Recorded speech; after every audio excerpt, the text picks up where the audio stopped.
નમસ્કાર, સ્વાગત છે આપ બધાનું એક નવા બ્લોગની અંદર. તો મિત્રો, આપણે આ ચેનલની અંદર હમણાં ઝાઝા ટાઈમથી કોઈ બ્લોગ કે વિડીયો કે કંઈ મૂક્યો નથી. તો હવે ઝાઝા ટાઈમ પછી આપણે એક બ્લોગ સિરીઝ બનાવવાનો મોકો મળ્યો છે. તો અત્યારે અમે છીએ રાજકોટ અમદાવાદ હાઈવે ઉપર અને અમે જઈ રહ્યા છીએ શિમલા અને મનાલી એટલે કે હિમાચલની ટ્રીપ ઉપર. અને અત્યારે અમે ચોટીલા પહોંચ્યા છીએ. તો તમારે અમારી સાથે સફર કરવી હોય તો અમારી ચેનલને સબસ્ક્રાઈબ કરી લેજો અને વિડીયોને જોતા રહેજો. આ ટ્રીપની અંદર હું તમને કઈ રીતે ગયો, ક્યાં ક્યાં અમે સ્ટોપ લીધા, કઈ કઈ જગ્યાએ રોકાણા, આવી બધી A to Z તમને માહિતી આપવાની છે. અને છેલ્લા વિડીયોની અંદર આપણે એક ક્વેશ્ચન આન્સર રાખશું કે જેની અંદર અમારે ટ્રીપની અંદર કેટલો ખર્ચો થયો અને આવી બધી માહિતી અમે તમને આપશું મિત્રો. તો તમે જોડાઈ રહેજો. તમે જોઈ શકો છો સામે ચોટીલા માતાજીનો ડુંગર આવી ગયો છે.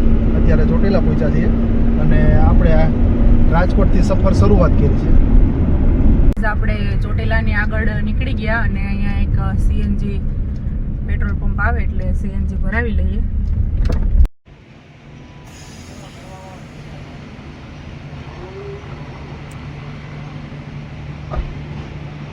તો આપણે ગાડીમાં સીએનજી ભરવાનું સ્ટાર્ટ થઈ ગયું.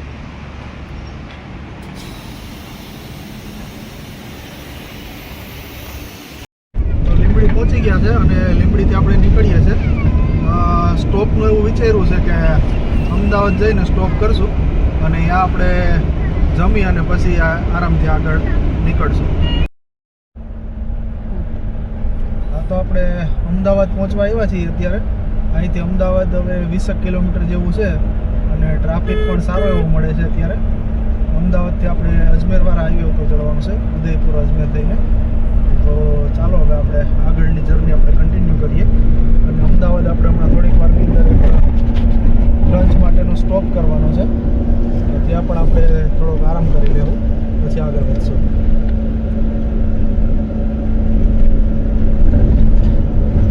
અહીંથી અમદાવાદ હજી 20 કિલોમીટર જેવું થાય છે. ગાંધીનગર ક્રોસ કરી અને ગાંધીનગરથી આગળ નીકળ્યા છે હાઈવે ઉપર. હવે આપણે ક્યાંક સ્ટોપનું વિચારીએ છીએ, ક્યાં સ્ટોપ લઈએ હવે જોઈએ આગળ. તો આપણે હિંમતનગર પહોંચવા આવ્યા છે અત્યારે. અને આ બાજુ અત્યારે વરસાદનો બહુ જ આપણે શું કહીએ વાતાવરણ છે, એટલે વરસાદ આવે એવું છે. અને હવે અહીંયા એક શિવ ફૂડ કોર્નર એવું આવ્યું છે, તો થોડું કટક બટક કરી લઈએ. અને તો હાઈવે ઉપર એક સરસ મજાનું ફૂડ કોર્ટ હતું, ત્યાં આપણે નાસ્તો કરવા માટે બેઠા છીએ. અને આ મેઇન રોડ છે અને આ ફૂડ કોર્ટ છે. ઓર્ડર કર્યો છે, હમણાં આવે એટલે થોડો ઘણો નાસ્તો પાણી કરીએ અને પછી નીકળીએ. અત્યારે અહીં વરસાદ જેવું વાતાવરણ એવું છે કે અત્યારે ઉનાળામાં ઠંડી લાગે છે. આજે તારીખ છે 7 એપ્રિલ. આપણે સેન્ડવિચનો ને એવો નાસ્તો કરી લીધો છે, સાથે ચા પણ મંગાવી છે. એટલે નાસ્તો કરીને પછી પાછા હમણાં હાઈવે ઉપર ચડીએ.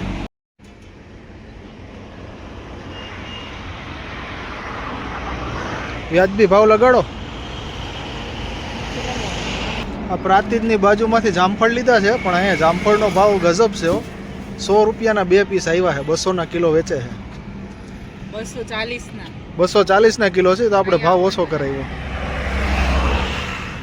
તો આપણે ભાવ ઓછો કર્યો હોતી 200 રૂપિયા લીધા, બાકી તો 240 રૂપિયા છે રેગ્યુલર. તો આ જામફળમાં પણ કંઈ એટલું બધી ખાસ નથી, 200 રૂપિયાના કિલો છે. પણ આપણે જે રેગ્યુલર આપણે આ બાજુ મળે છે જુનાગઢ બાજુ એવા જ છે.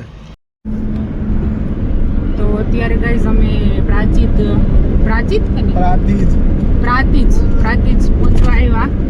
અને અહીંયાથી ઉદયપુર લગભગ 200 કિલોમીટર જેટલું થાય.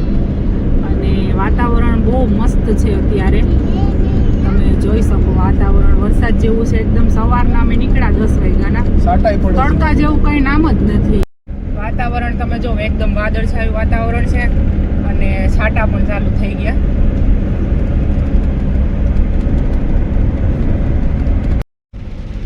વરસાદ જોવો સારો એવો પડવાની શરૂઆત થઈ ગઈ અને આપણા ગીત પણ ચાલુ થઈ ગયા છે.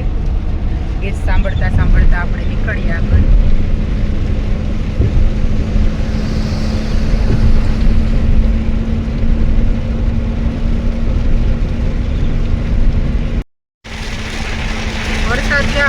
વરસાદ બહુ જોરદાર પડ્યો અત્યારે. ફૂલ બાકાજી વરસાદની ફૂલ બાકાજી બોલે છે, વરસાદની બગડાટી બોલવા માંડી છે. 7 એપ્રિલ છે અને હિંમતનગર પ્રાંતિક બાજુ છીએ અત્યારે અને વરસાદની બાકાથી કે કંઈ ઊંઘવા નથી દેતો એવો વરસાદ પડે. તો આપણે હવે અત્યારે ઉદયપુરવાળા રોડ ઉપર ચડ્યા છીએ અને વરસાદ પણ સારો એવો થયો છે એટલે વાતાવરણ બહુ સારું થઈ ગયું. અને રોડ કન્ડિશનની વાત કરું તો આપણે રાજકોટથી લઈને છેટ અત્યારે હમણાં રાજસ્થાન બોર્ડર પર પહોંચશું તો રોડની કન્ડિશન બહુ સારી છે અને રસ્તો અત્યાર સુધીમાં તો ક્યાંય આપણે હેરાન નથી કર્યા. એક બે જગ્યાએ ડાયવર્ઝન છે પણ ત્યાં કંઈ હેરાન નથી થાય, ટ્રાફિક કે કંઈ નથી થાય. સરસ રોડ છે અત્યાર સુધી. હવે આગળ જોઈએ કેવો રસ્તો આવે છે. રાજસ્થાનના ઉદયપુરની આજુબાજુના રસ્તા બહુ સરસ છે. આપણે જોઈ શકો છો કેવા કુદરતી નજારા આવે છે, જાણે કે આ પહાડ કાપીને રસ્તા બન્યા હોય ને એ રીતના રોડ આવે છે. બોલો માસડો બધો ઉપર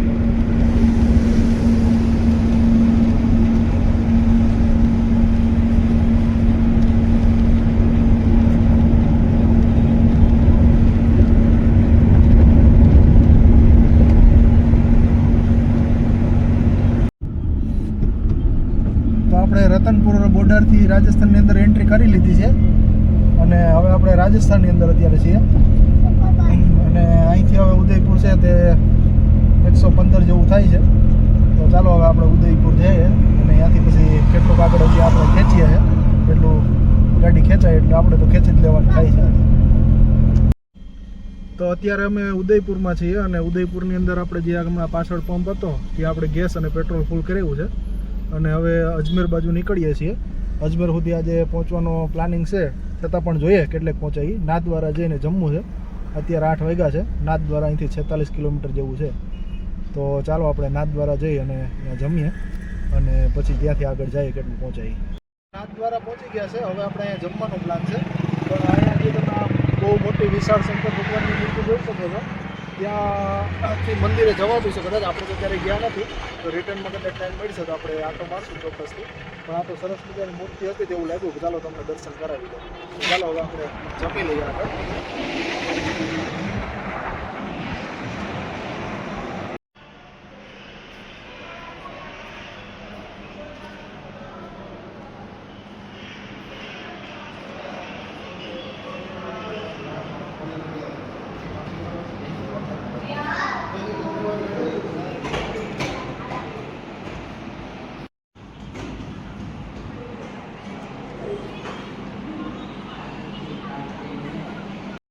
તો આ નાથદ્વારા જયપુર રોડ ઉપર એક હોટલ છે, ઉત્સવ હોટલ. ત્યાં અમે જમવા માટે રોકાણા હતા. જમી લીધું છે. હવે ચાલો આપણે આગળ વધીએ. હોટલ સરસ છે લોકેશન વાઇઝ, જમવાનું પણ સરસ છે પણ આપણા ગુજરાત જેવું નથી. બહુ સરસ છે લોકેશન. તો ચાલો હવે આપણે અહીંથી નીકળીએ છીએ ફરી બાજુ અજમેર બાજુ. જોઈએ છીએ ક્યાં સ્ટોપ કરીએ. તો પછી અત્યારે રાતના 12 વાગી ગયા છે અને આપણે અજમેર અને નાથદ્વારાની વચ્ચે એક ભીમ કરીને ગામ આવે છે. એ ગામે એક હોટલ રાખી છે અને હવે આપણે સૂઈ જવું છે. ચાલો સવારે હું તમને રૂમ ટૂર કરાવી છે અને આજનો વ્લોગ છે એ અહીંયા પૂરો કરીએ.